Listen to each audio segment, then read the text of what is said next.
1429 жылдың 14 июнь күні француз һәм инглиз армиялары ауыл жанында жүзбе-жүз келді.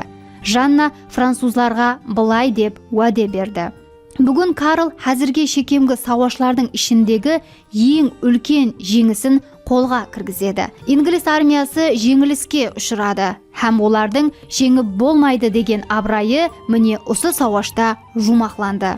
Бұл сауашта инглизлер 2000-нан артық адамы жоғалтқан, ал французлар болса аз жоғалту менен үлкен жеңіске еріскен. Жанна және Карлға Реймске барып тезірек таш кеу керектігін тәкрарлайды. Бірақ Карл болса Луар дариясының аймақтарында іркіліп қалады. Ол шешім қабылдауға асықпайды. Жанна болса бар қолау оның жанында жүрді.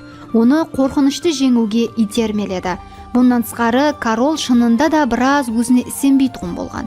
Соның үшін жас жауынгер шахзадаға таш кигізуді кешіктіруді ұсыныс етіп отырған кеңескөйлерге қарсы тұруға мәслихат береді. Жанна жолдағы қауіп һәм қиыншылықтарды білетұғын еді. Бірақ ол корольге бұлар ахметлі емес, тек арғысы король болуын керек дейді. Ақырында Жаннаның қатаңлығы өз нәтижесін берді. Карл оның пікірін қабыл етті һәм Реймске қарай жүруге разы болды.